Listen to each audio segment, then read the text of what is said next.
Hey everyone, I'm your host, Robbie Strazynski, and thanks so much for joining us on episode number 13 of CardsChat, the friendliest poker podcast in town.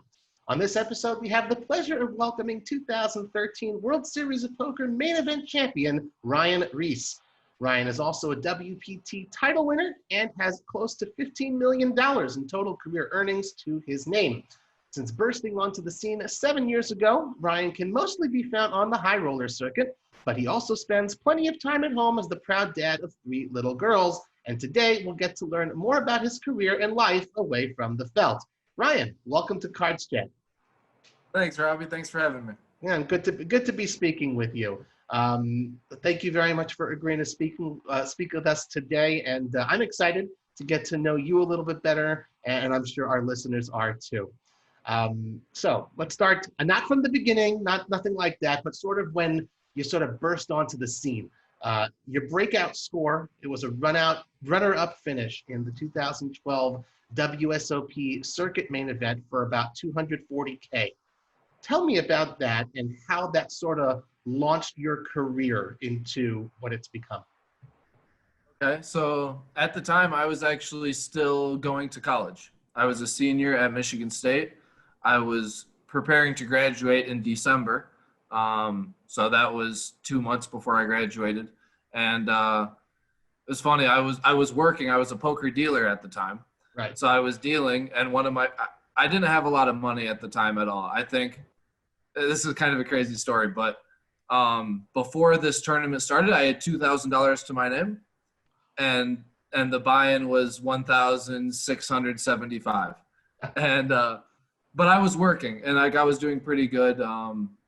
As a poker dealer, like back then there was a tip cup, so there was like a little cup on the table, and when someone would win a pot, they would just throw chips in there.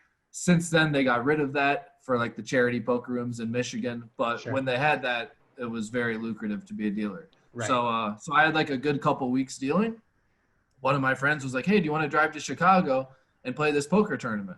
Right. And if you look at my hand in mob, I had no cashes before that. I played a few tournaments, Exactly. but I was never successful. And I was like, sure. So we drive out there. I finished work at like 11 p.m. and then we had to drive 4 hours to Chicago, and the tournament was the next day. So we get to Chicago like 4 a.m. All the hotels are sold out. So you can't get a hotel anywhere. It's in Hammond, so like there aren't many hotels nearby anyways. And then all the ones that were there were sold out because this is a huge circuit event. So we end up just playing blackjack from 4 a.m. until noon when the tournament started. So I have my $2,000 to my name, and I just buy in with the whole thing at the blackjack table.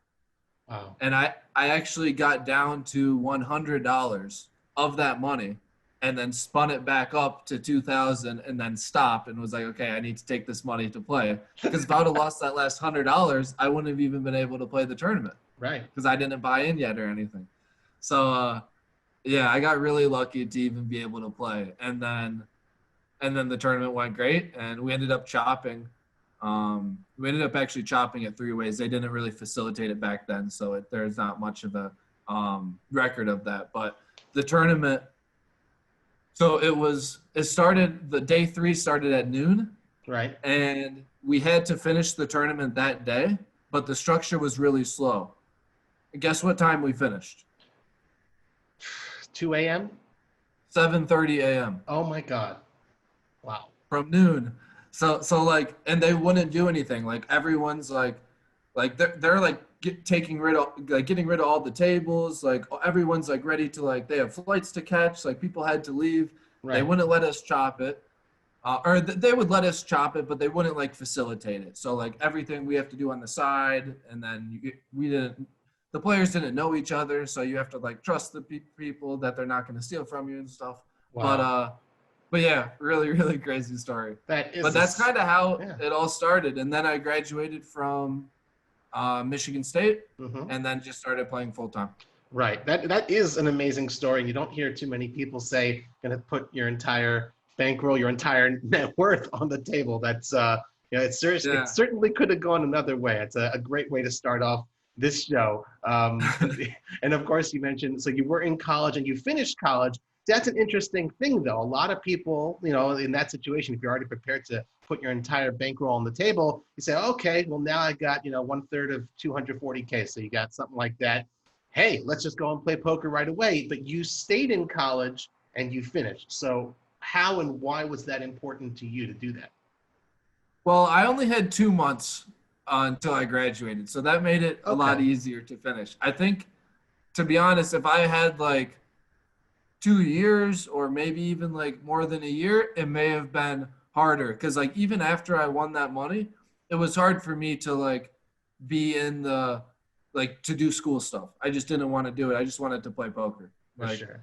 Like as soon as I finished my last test, my last like final exam, I got in the car and drove straight to Borgata, which was a 12-hour drive from Michigan. And I didn't like walk like and get my diploma and do the ceremony, none of that stuff. I just skipped all that. I just wanted to play poker. I totally hear that. Wow. As soon as I could get out, I was out. But I was very lucky that I had only 2 months, like I said, right. because but it was important for me to graduate. Like I loved college so much. I'm a huge diehard Michigan State fan. My parents definitely wanted me to graduate just as like a backup plan in case poker doesn't work out, because it's very hard. You have to get very lucky to make it in poker. Well, thankfully things seem to have worked out just all right for you. That's for sure. Yeah. Right. So between that time when you had that breakout score and then the main event, so I guess what, like between 6 to 9 months, something like that. What were you playing in that time? Were you focusing specifically on tournaments or doing cash games? And now you're free. You graduated college. So what was going on before the huge main event score? Mainly tournaments. I was playing a little bit of cash games, but mainly because my first big score was a circuit event, and how the WSOP circuit works, like the top 50 point getters get a free roll into the national championship, which is a $10,000 buy-in. Right. And after getting second in that tournament, I had a decent amount of points already. So I was like, oh, I'm just going to chase this free $10,000 seat. So I started traveling to all the circuit stops. So I went to like, they had one at the Bike in LA in February, right before LAPC. And then they had like one in Chicago or one in Colorado and Blackhawk. And I just started traveling around the country, met a lot of cool people on the circuit, and just tried to get better and have fun and travel and just do new stuff. I was free, like you said, after graduating college. I could kind of do whatever I wanted at that point.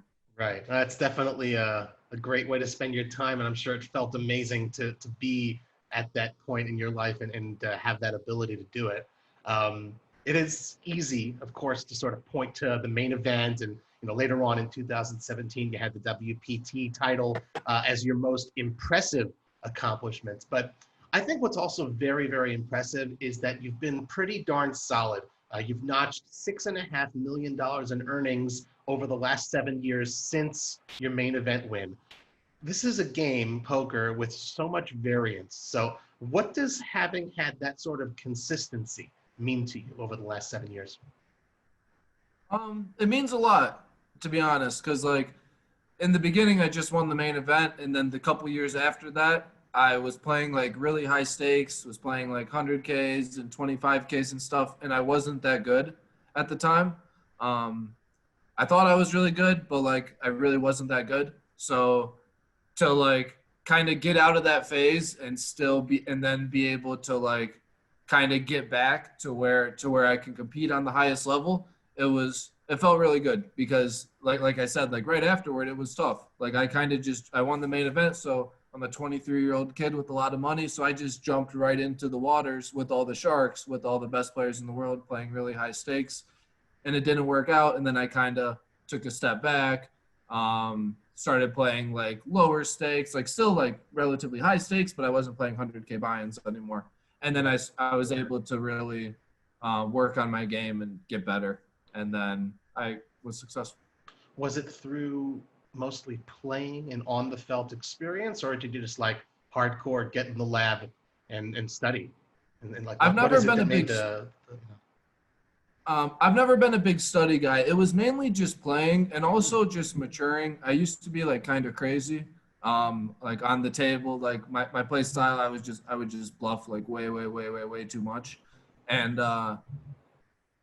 so kind of like just like calming down and not trying to take every spot, not like I was just really crazy. And so really just like yeah, just like calming down and taking it more seriously and not splashing as much, because when you have like a lot of money and you're young, you can kind of be careless, and I felt Sure. like I was doing that to some degree. And then you start to lose a lot of money and you're like, okay, hold on, I gotta stop, Right. I gotta I gotta reevaluate this. So Well, kudos that, to you that for that self-awareness, because plenty of people do have that amazing luck, the lightning bolt strikes, and they can't take that step back and realize, hey, I'm bleeding here, and you really did, and good answer. Then it does mean a lot to you, and it absolutely should. It's a good example to set. Coming off a big summer just now playing online, you had 22 caches between WSOP.com and GG Poker, through the online summer series. Obviously, you can, like you said, look at the Hendon Mob. You got tons of success live. How much of your career would you say has been online, and how much effort and focus do you put on that part? I mean, now I play a decent amount of online. I play every Sunday, which is all I can really play with the kids. I like to spend a lot of time with the family, so you're not going to see me on like a Wednesday playing online unless it's for a bracelet. I I like to chase the glory, so if there's a bracelet event, I'll probably be playing it. But yeah, it's nice to. I'm sorry. Can you repeat it again? No, just saying, like, what sort of not percentage, but what part of your play is done online? Would you say you're still Oh, okay. mostly a live player, or you also do tons online? That's the question. Yeah, like going back in time, I've been almost like solely a live player, Hmm. but because of COVID, I've kind of we don't really have that much of a choice tournament players, Sure. so we're kind of forced to play online. So it's been good. It's really hard to play online, like all like the real time assistance and ghosting and solvers, people playing together. It's not it's just a lot harder than it used to be. But it's a great way to learn and get better. That's exactly what I was going to ask you. Is what do you feel you've learned from this extra time playing online? Maybe like added a couple tools to your arsenal.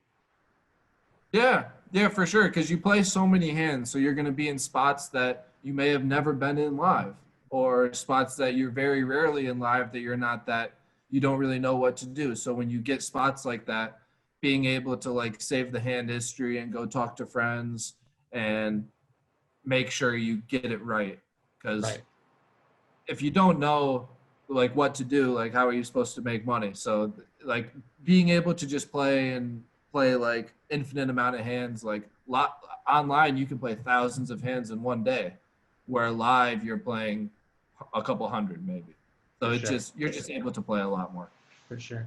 Well, you did mention the Hendon Mob, hendonmob.com, where everyone can go and check up every player's results. I took a really good look at that, and back in the day, you were basically playing three-figure buy-in events. Obviously, you have this massive multi-million-dollar bankroll infusion, so you can move up a little four-figure, five-figure events. Do you enjoy playing more with the high rollers, or do you like mixing it up with us plebs once in a while? I like playing main events. Hmm. I'm not a huge fan of like the super high rollers, like 25Ks and 100Ks, because I keep a really big percentage of myself in all these tournaments. Hmm. And so like the bubbles can be really stressful. Like I don't like it at all, to be honest. Like there was a 250K buy-in in Europe last year. I stone bubbled it, and Ooh. the min cash is like $700,000 or something. Like I had a very small percentage of it because the buy-in's so big, Hmm. but still, like I don't like the bubbles, the super high stakes bubbles. It's not fun.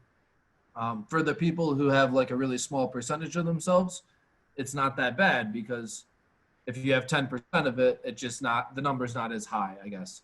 Right. But for me, I end up keeping a big percentage of myself in the tournaments, so the bubbles are not fun at all. So and in those tournaments, it's all pro. I shouldn't say it's all pros, but it's a lot of very good players, and then there's like the occasional like businessman and recreational player that's in there.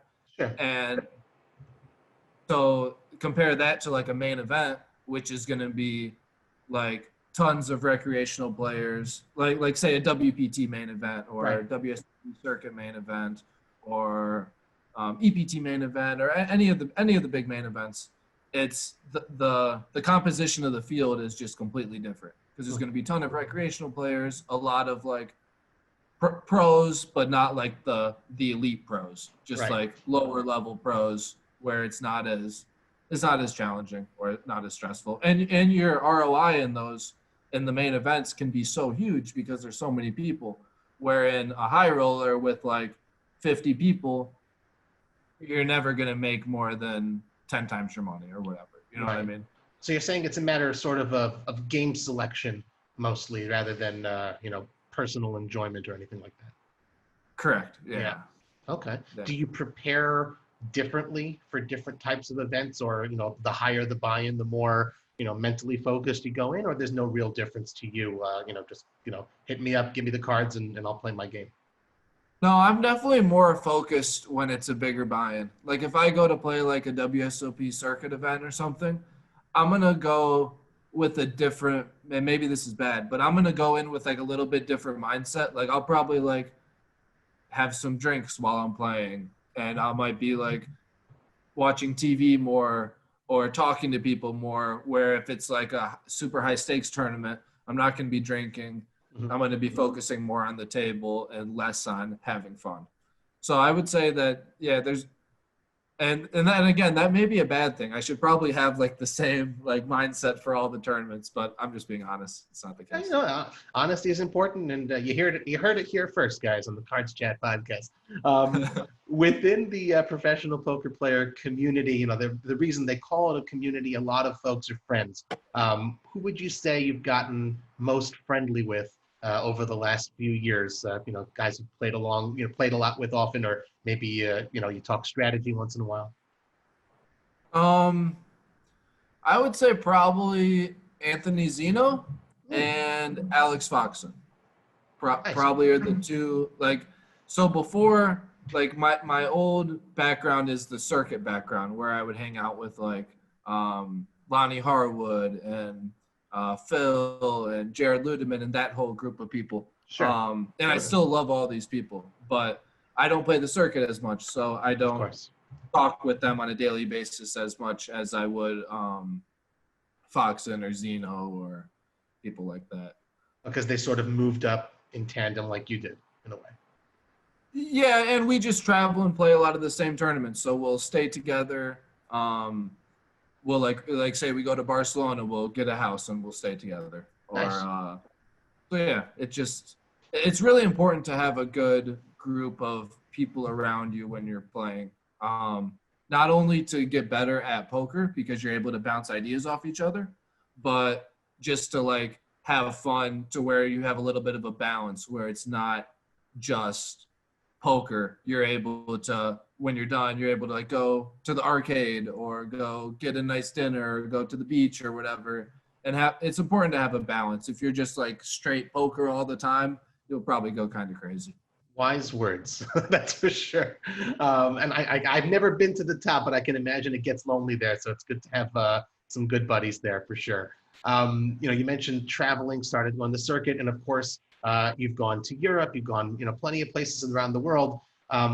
Perhaps the moment you may be most famous for, at least in Europe, I don't know if you know what I'm driving at here. It's calling off for your tournament life with the 10 high against Manic Oh yeah. Loser, right? At EPT Monte Carlo. It was the final table last year.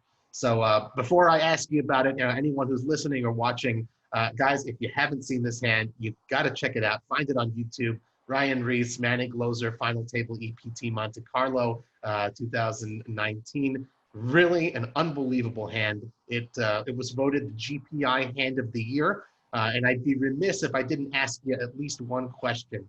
So how do you arrive?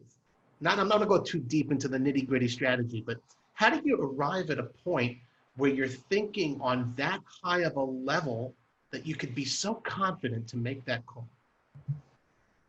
Well, this hand it's very interesting, but when Manning completes, like you really just have to think about the pre-flop action, because when you think about, because the fact that he just called pre-flop, you can eliminate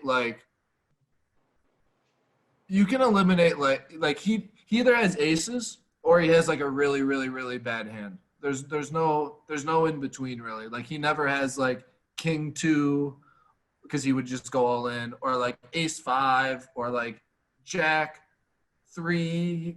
Like all these hands he's just gonna go all in, because I only had like 6 big blinds. So when he calls, like he's I don't want to like say that he made a mistake or anything, because he's a great player, but like most people shouldn't be completing anything in his spot against me. Like when he just called blind versus blind, like I instantly thought that he had absolutely nothing, or maybe pocket aces, but I think he would have even shoved with pocket aces probably. So I honestly didn't think he had anything. And then when the hand plays out, like when you get to the river, he just still never has anything. So like he's not shoving ace high on the river for value. He doesn't have many jacks. If he had a jack, he would have bet the flop or the turn. He doesn't have a 9. So you just like go through like all the hands possible, and he just, in my opinion, he just couldn't have had anything. Unless he maybe has pocket aces. But then with pocket aces, I don't even know if he would shove the river. He might just bet like one big one. So. Right. So of course, hindsight is 20/20, and we could talk about it from, hey, you won the hand and you were right and you're spot on. You had the soul read and the story added up. If you had been wrong, would you still be saying the same thing? And are you results oriented in that way, or are you really just focused on the process? And it could be he had the aces that he didn't expect. I mean, if I was wrong, I would have looked like an idiot probably. But in the moment, like when you're in the tank like that, and like this tournament had time bank chips too, so you only have 30 seconds to act, and then I had 2 time bank chips for an extra 30 seconds. Right. So you don't have a lot of time to come up to the conclusion, but if you ask like a lot of the best players in the world, this is actually a really easy call. It's just the stage that it's in, and like if you just look at it in a vacuum, like wow, he called all in with 10 high on the river, like for his tournament life at a main event final table. It just seems like wow, that's crazy. But if you actually like dig deep and diagnose the hand, I've definitely made way harder calls, but not on that stage, because the stage was so big. That's what makes it.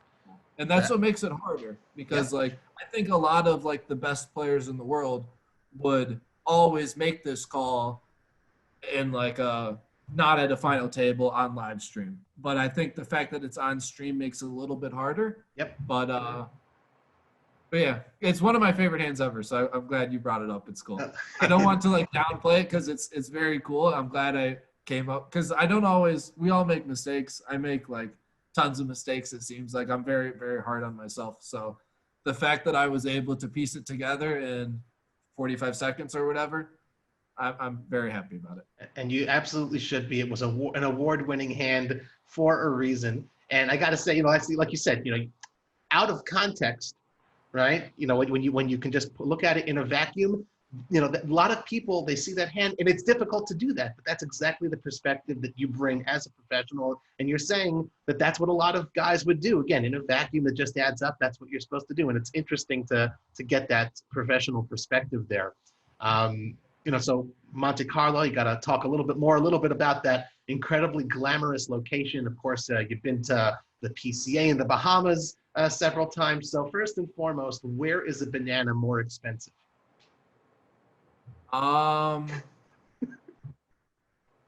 That's a good question. I feel like it's pretty close. Maybe Bahamas, to be honest. Okay. But those are the 2 most expensive like apples or bananas I've ever bought for sure in those locations. What kind of bankroll does someone really need to play in Monte Carlo? And I'm not talking about just putting together the money to play in an event if you're getting stake back. It's an expensive place. You got to stay there. You got to eat there. Like, you would advise not going unless someone's at what level to go and play?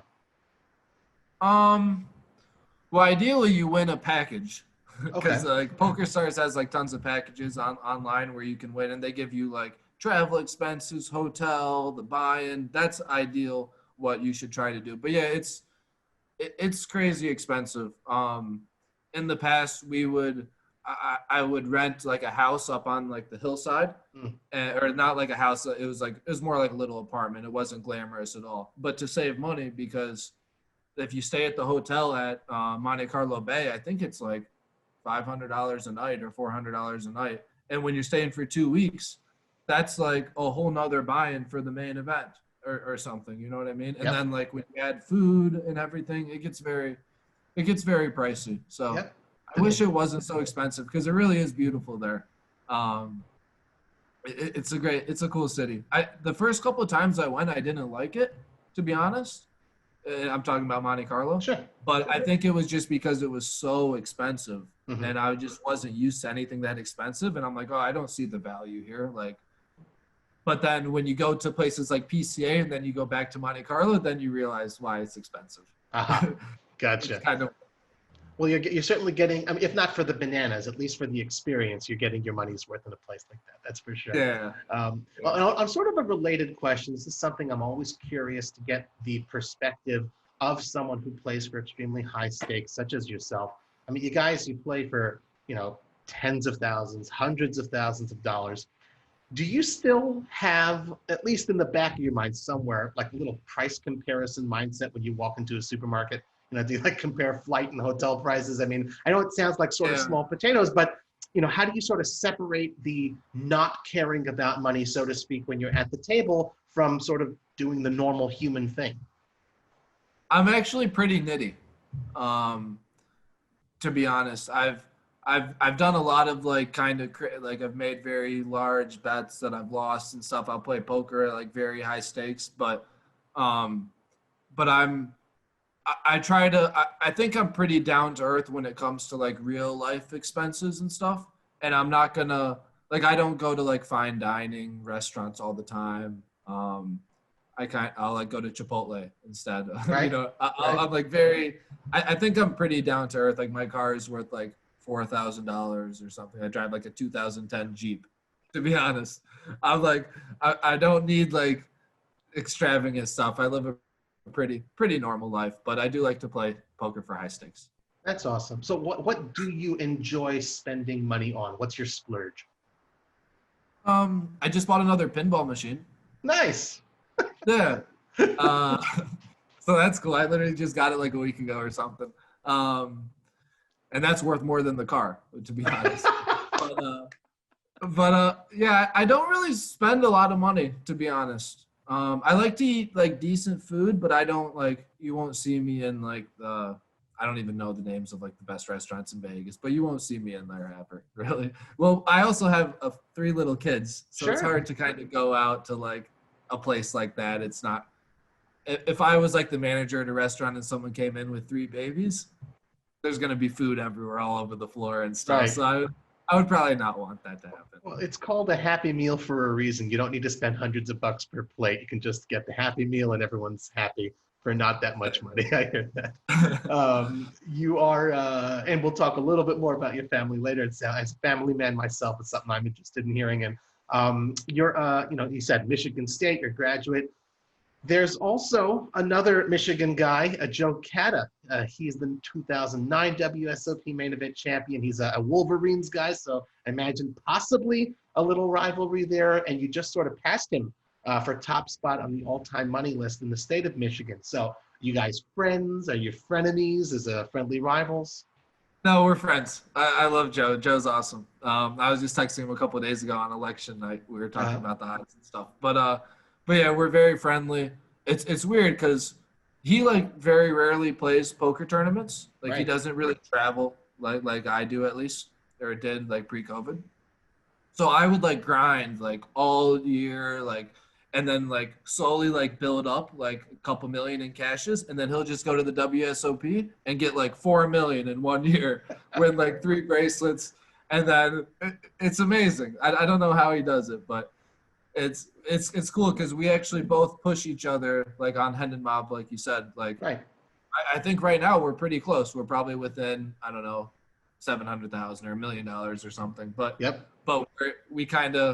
we push each other, so it's good. It's a that's little good. friendly rivalry, but I have nothing but love and respect for Joe. It's good to have that. Well, you said, you do travel around a lot, and of course, you collected a ton of flags. On your Hendon Mod page, what are your favorite places to play around the world? Okay, favorite places. Barcelona, for sure. Barcelona is amazing. Um, Amsterdam is another great city. They don't have a lot of like huge poker tournaments there, but I think they might have one or two a year that's like worth like flying far to go Sure. to. Sure. Australia was awesome. I haven't been there in years, but I went to Melbourne back in 2014 twice. That was awesome. What do you like about these places? Is it the weather or the scenery? Just well, in Melbourne, I would say the people. Well, also the weather, because I was there in February, and that's south of the equator, so Right. the season opposite. So it was really hot. It was like 100 degrees Fahrenheit every day. And yeah. So the people there are really nice. Barcelona is just an amazing city, right on the beach. Relatively cheap city actually. Barcelona, surprisingly. Amsterdam is not cheap, but Amsterdam is awesome with like the little canals and stuff. Have you ever been? I have been to Amsterdam. I spent 9 days there once. Oh, cool. Yeah, it's very nice. Like you said, it's very charming.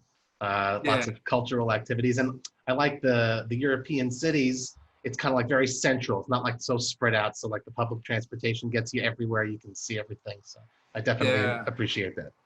Yeah, you don't need to drive. Like in Amsterdam, everyone's riding bikes everywhere and stuff. It's very, very cool city. So and you get out and you make sure you're not just sitting with a felt. You spend maybe like an extra day or two in each place. So. Yeah. I normally get there a couple of days early, maybe a day or two early, and then leave a day or two late. And then I try to bring my family to as many places as I can. So you get a little bit more balance where it's not just straight poker. Well, speaking of bringing family, Cyprus is another great place. Oh yeah. Yeah, they have great tournaments there, and it's a great place to bring your family because they just have an all you can. Once you get your room, they have a buffet that's all you can eat all day, every day for everyone for free. Amazing. So like when I'm playing, it's so easy for my wife to like take the kids to the buffet. They can get food easy in and out. They have lots of activities for kids, so. Yeah, I highly recommend Cyprus. That's pretty cool. That's probably my wife's favorite place that we go to. Amazing. That's actually very close to me. It's about an hour's flight from here in Israel, so maybe I'll try that sometime. Yeah. Maybe not the high roller tournaments, but free buffet, man. How can you lose? So I actually want to ask you about that. As far as family, there's obviously, adjustments by definition that people have to make. You're single, then, okay, married and family. You still manage to do it. You take your kids everywhere. Like, how do you sort of see yourself striking that balance into the future, especially now? I guess it works out with the pandemic. There's not too much going on, but as things open up again and, the world gets a little normal, do you sort of intend to continue traveling like you've done and maybe keep bringing your family along? I do, yeah. I'm very lucky. My wife is amazing. She does so much. Like, I definitely would not be able to have like any sort of balance if it wasn't for her. She just does so much for the kids and for me, and she's like, I don't know how she does it. She's like a superhero, but she does it. So I give all the she allows me to have a balance and to like hang out with friends and play poker and be with the kids and do it all without having too much weight on my shoulders, without me wearing too many hats. That's amazing. I also married up. I know exactly what you're talking about. It's good stuff. I've been married for 18 and a half years, and I still never get tired of those how did you meet stories. So maybe you can share that. Was it while you were traveling? I think she's Ukrainian, your wife, right? Yes, she is Ukrainian, yeah. And I was in the Dominican Republic for, they had a party poker event, and she was there with her family on vacation with her mom. And I just met her, and we started dating like shortly after that. I met her in Paris like a month later and then brought her back to America. The rest is history. Wow. And what did she think of the poker lifestyle? Did she know anything about it before meeting you? I think she modeled for like a poker tournament like a few years before.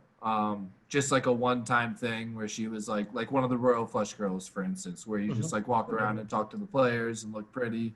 And I'm pretty sure she did that. That was like her only poker experience, really.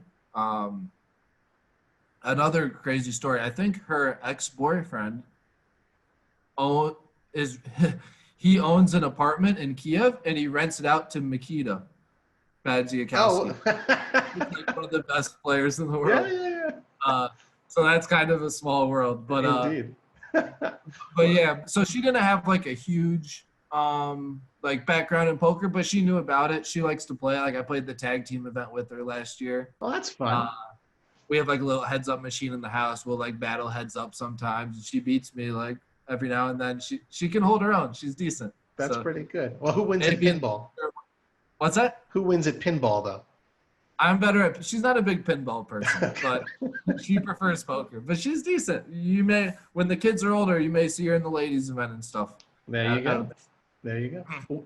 What do you enjoy most about being a father? Probably just watching the kids grow. It like mine are all really young still, so it's so cool to just watch them. They're like sponges. Like they learn so much. They absorb all this information. Like I need to watch like what I say and what I do because they're gonna copy me. They're gonna do the same stuff. So it it's just cool to watch them grow. Like my oldest one is 4. She speaks Russian and English like fluently. Awesome. And she's learning like Chinese soon. She's gonna learn Spanish. She's just like amazing. Like I don't speak like any Russian really, and she can do it and she's 4. So it's cool to watch them just become like go from like being a baby to being a child and then eventually an adult. It's cool. That's awesome. And it's cool, I got to say also, as a fan of poker for so long, of course I'm in it as, media member, but it's great to see a bunch of guys who came up, were just young, 20 or 20 somethings and now starting families and, living normal lives as well and continuing to succeed both on and off the felt. It's really heartwarming. So good for you, man. It's good stuff. Yeah. Thanks, Robbie. Sure. So just a couple more questions before we get into the community questions portion of the show. When casual fans, when they picture you, unless they're, again, casual fans, so they probably picture you wearing the, the Calvin Johnson, the Detroit Lions jersey from when you won the main event. Right. Yeah. Of course. Awesome. Love it. Are you still a fan of all the Detroit sports teams, or you're now in Vegas? So are you now maybe like a Golden Knights and a Raiders fan? Yeah, I am a Golden Knights and Raiders fan, but I still love my Detroit teams. I like the Detroit team. Like I like the Wings over the Knights. Like if they were to play, I would still. Well, I guess if like the Knights are really good and the Wings are really bad, it doesn't make sense for the Wings to win, so I would root for the Knights. But like if they were like played each other in like the Stanley Cup Finals, or actually I think they're in the same division, so it'd be impossible. But you know what I mean? Like if it was a competitive game that meant something, I would still root for the Detroit teams. But it might change. Like as I live here longer, you never know. Right. Well, that's what I want to ask you. What do you enjoy most about living in Las Vegas? I love the weather. Yeah. In Detroit, it's already getting really cold. Here it's still like 80 degrees or something. Love it. So I love the weather. I have a lot of friends here that are in like a lot of friends that are poker players or poker dealers, or one of my best friends growing up, he moved out here. He's a personal trainer. Nice. Yeah, so just like I love family and friends. I don't have any family out here really, but my friends out here are like family. It's a great place to be a poker player because they have great tournaments. I come here all the time. I don't have to leave. Where if I lived in Michigan, for instance, I would have to leave a lot more. Here, if there's a big tournament, I can go and come back and tuck my kids into bed. So Beautiful. That's yeah. Good stuff. And the food's great here. Yeah, of course. The food's amazing. They got McDonald's everywhere, right? It's a relatively cheap place to live too, Right. compared to like if you wanted to live in LA or Miami or something. There's Sure. not a lot of traffic, so a lot of things I really like about here. Awesome. So my last question for you before we get to what the community at CardsChat wanted to ask you. You've dropped references on your Twitter feed in the past to having had some interesting jobs. You already said, of course, you were a dealer, but you were also a Kmart cashier, a grocery store cart guy, a parking booth attendant. Maybe you can share a funny or a crazy story from back in the day where you used to do those very interesting jobs. Okay, so yeah, when I was in high school, I just worked at the Kmart that was right down the street from me. I would like be a part-time cashier. Sometimes I would like get the carts from outside in the parking lot. I'd help like older people load like mulch or a bike or a TV or whatever into their car. So just like an everything kind of guy at Kmart. Mm-hmm. And then when I went to Michigan State, and then I was like a poker dealer a little bit too. Right. And then when I went to Michigan State, I applied with the police and to be like in the parking booth. So I like worked in the parking booth where all the kids park to go to school. And so like when they'd leave, they'd pay me like a couple dollars and I'd let them out. But that was actually an amazing job because I'm able to just like sit in this booth and study. Like I'm able to like get all my homework done. I'm able to like prepare for exams. Like they have Wi-Fi in the booth, so I could like play games on my computer. I can.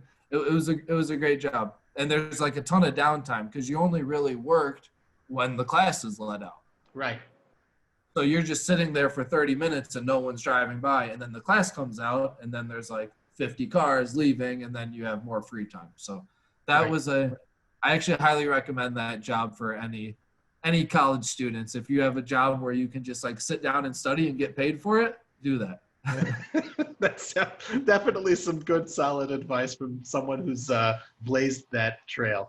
Well, this is the portion of the show where we turn to you guys, our CardsChat community, to see what questions you wanted to ask our guests. And our first question comes from Antonis32123.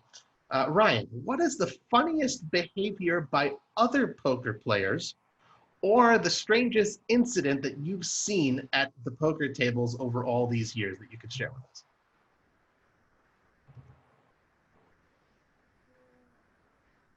Funniest thing or strangest thing I've seen at a poker table? Mm-hmm. I like this question because we never know what to expect, and it really could be anything.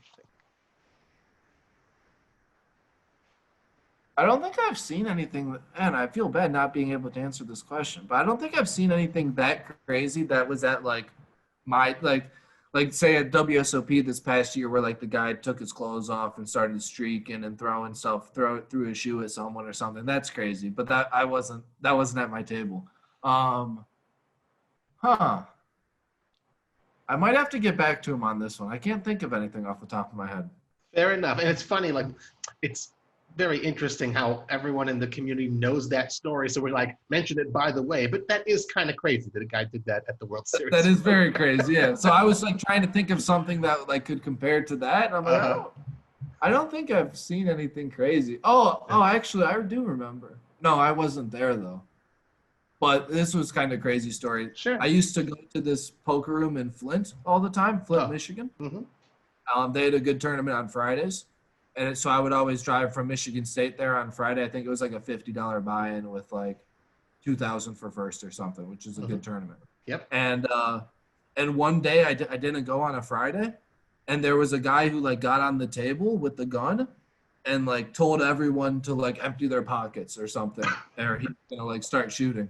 Wow. And then there was a cop who was in there who was playing poker, and he just shot him and killed him. Oh my God.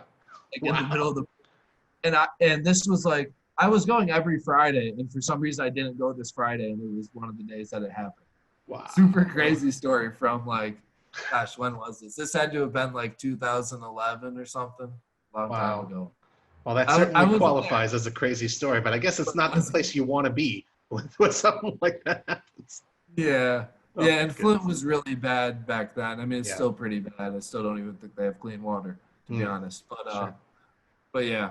Sure. That was crazy. Our next question comes from Belladonna05. It's sort of a multi-part question. I know you like, she says, it seems you love to do Twitter polls. So let's hear your preferences, your either ors on some of the ones that you did. All right, Either or, chips or big blinds? Big blinds, but it's funny because actually, and it's not even close. But when I posted that poll, I was still doing chips. Oh, okay. Yeah, and then I switched, and it's like, it's so much easier. Like if you're playing multiple tables, I guess if you're playing like one table or something, it doesn't matter that much because you can do the math fast. But if you're playing like tables, having to do that extra math and then extrapolate it over like a 10-hour session or something, you're just going to be so more tired at the end of the not just an answer, but also a reason. I like it. Hotel or Airbnb? It depends on how long the trip is, probably. Like if I'm gonna go somewhere, my wife prefers hotels. Like if I'm gonna go somewhere for 2 or 3 days, I'll get a hotel. But if I'm gonna stay somewhere for a couple weeks, I probably want an Airbnb because there's more space. It also depends on if my family's with me. I don't want to be in a hotel room with 3 kids and my wife. Sometimes we need to spread out a little bit. So I hear that. Okay, good answer. But yeah, there's so many different factors, like the location, who I'm with, and how long. But cool. Well, here's a location one: Canada or Mexico?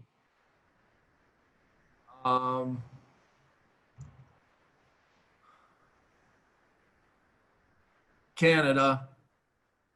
What's the hesitation? Canada. I guess it kind of depends. Like, there's just so many great cities in Canada. There aren't that many great cities in Mexico. But I'm like a huge weather guy. So if I have to pick, like, be in Mexico on the beach where it's nice, or be in Canada where it's like snowy, I would just rather pick Mexico, even if like the city's kind of corrupt and dangerous. I don't like the cold and the snow and stuff. I hear that. I did it for too many years back in Michigan. Gotcha. You paid your dues. And the last either or from Belladonna 05 is Cowboys or Jets? Oh, which seems worse? Probably. I don't know. It's close. I mean, I think like 80% of people said the Jets, and they're probably a little bit worse, but the Cowboys are really bad. They're really bad on both sides of the ball. So there's no close. Right or wrong answer. It's all good. It's most of my polls, I try to make them pretty close, to where, like, I'm not gonna make a poll where it's like it's really obvious, because then why make the poll, you know? So normally I try to make them somewhat competitive, but nice. Okay. I feel like the last two you said were blowouts with the answers. Like everyone said Canada, and everyone said the Jets were worse. Well, it's good to hear your opinion on it too. Acid Burn FX asks a couple questions. This is a really good one. I like this one. Who are your main inspirations? Probably my parents, to be honest. Yeah, they've just done so much for me, and they've always supported me, even when I have made mistakes, maybe haven't been like the best person I could be. And yeah, I would say my parents for a lot of reasons. That's wonderful. Beautiful. Shout out to mom and dad there. And second one from Acid Burn FX. When did you realize that poker had become something serious, like a job? Probably not until I won a lot of money. Not until like my Hammond score back in October of 2012. Because before that, I was a college student. I was partying way too much. I never really played poker sober ever. So it was just like I'd go out and we'd drink beers and have pizza, hang out with friends. And I'm like a pretty good functioning, I function well when I'm intoxicated. Sure. Like, another funny story, I did a poker cruise with Norwegian. Me and Kata and Lonnie and a few other people, Kelly Minkin, we were all like ambassadors for this cruise. So we would do this poker cruise every year. Awesome. I remember one time, It was $100 buy-in tournament on the cruise. And I was so drunk. So it kept, I like don't remember anything, but it was like 7 a.m. and we were pulling into the port somewhere in like Jamaica or something. And you couldn't gamble when you were at the port. You could only gamble when you're out at sea. Right.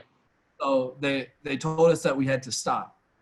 And I guess I had all the chips. So there were 5 of us left, and the other 4 people agreed to give me first place money, and they were going to chop the rest because I had that many chips. But like, I didn't remember any of this.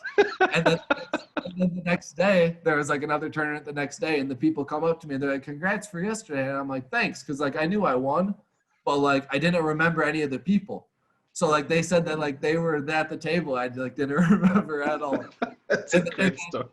I got compliments at saying that they've never seen somebody play so good and be so drunk at the same time. So that was kind of. That's an awesome story. I don't know if I would advise that in order to win, but certainly a great story to tell. Yeah. So back to the question. So it was when did I start taking it seriously? Mm-hmm. So back when I was in college, I was kind of did that a lot because like the tournaments are like $20 tournaments. Right. I just wanted to have fun. I'm like 20-year-old college kid. Like, let's go party and drink and have fun, play some poker.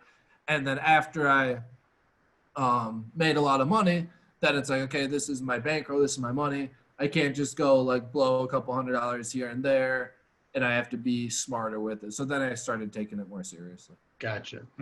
And our last set of a couple questions come from Shells. Shells, thank you very much. You've been so good, always sending us a few questions for our interviewees.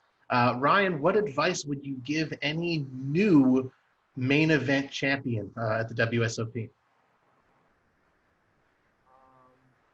Don't start like backing a whole bunch of players.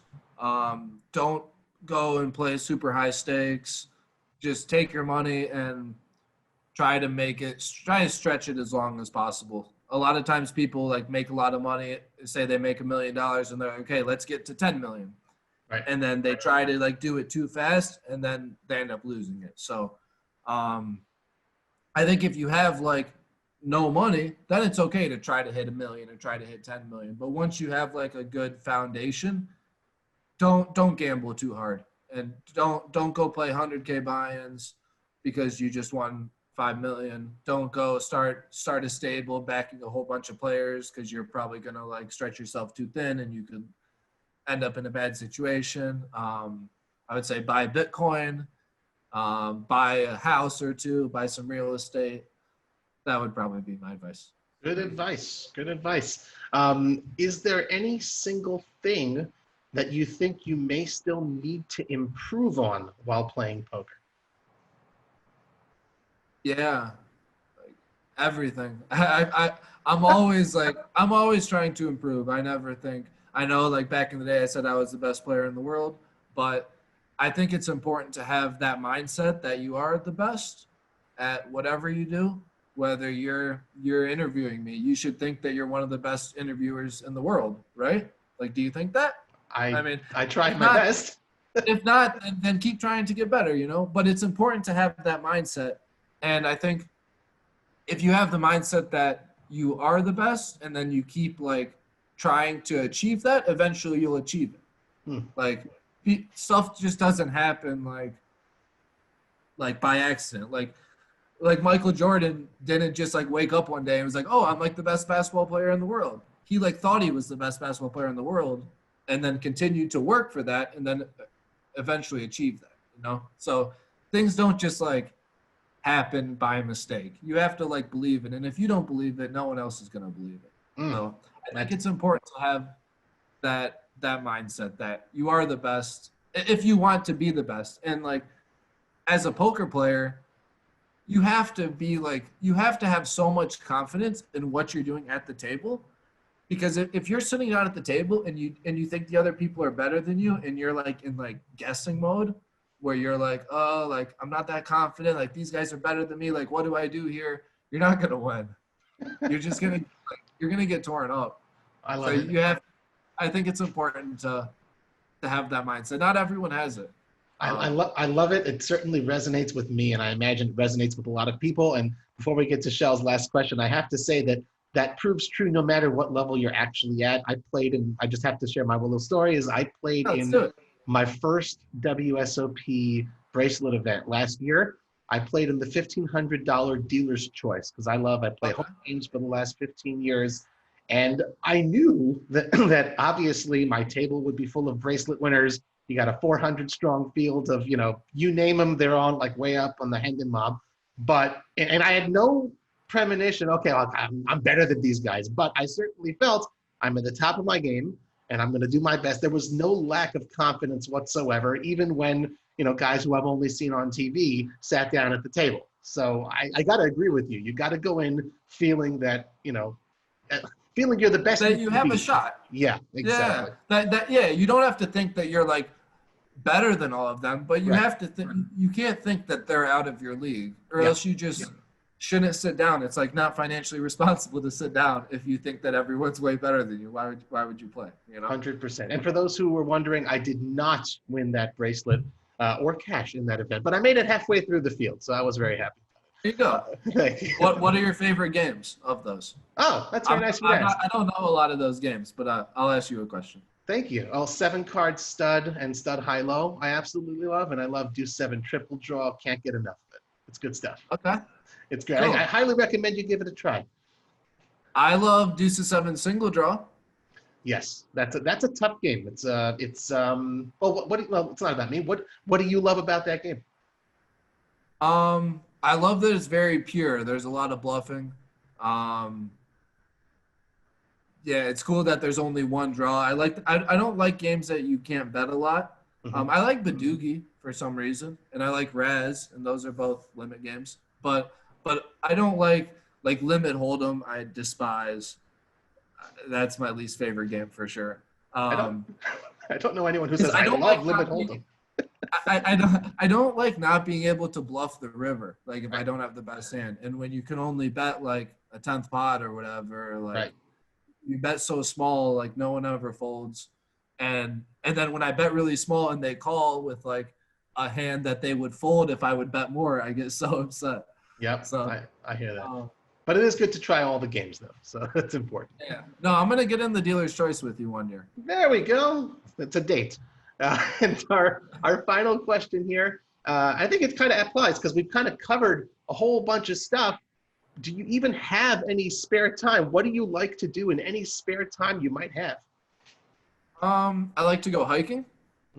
I love games, any kind of game, whether it's like ping pong, billiards, darts, Connect Four, chess, like I literally anything. I just have games everywhere. My house is just full of games. That's awesome. What do you play with your daughters? What game do you enjoy playing? We just have like kids board games like Headband, Zingo, just like they're really small, so they can't do a lot of the more active stuff. I tried playing ping pong with my 4-year-old, but it's tough. Right. It's tough for her. I hear that. Eventually. I hear that. Well, that was really enjoyable. Thank you very much to Shells, to everyone from the CardsChat community who sent in questions for Ryan Riess, and just, of course, a friendly reminder to everyone in the CardsChat community. If you're hanging out in the forums, we would love to see you submit your questions for our future podcast guests. There is, of course, a dedicated thread, so be sure to post there. And of course, please be sure to give us a good review on iTunes and spread the word via your social media channels if you like the show. Ryan, before we let you go, anything else you'd like to add? Oh, but thanks for having me. It was fun. It's good to talk. Well, likewise. I appreciate it. It's good to have company in these times, even socially distant company. So thank you, Ryan, and thank you, everybody, for tuning in once again to another episode of CardsChat. I'm Robbie Strazynski. You can follow me on Twitter @CardPlayerLife. I hope you have a wonderful day.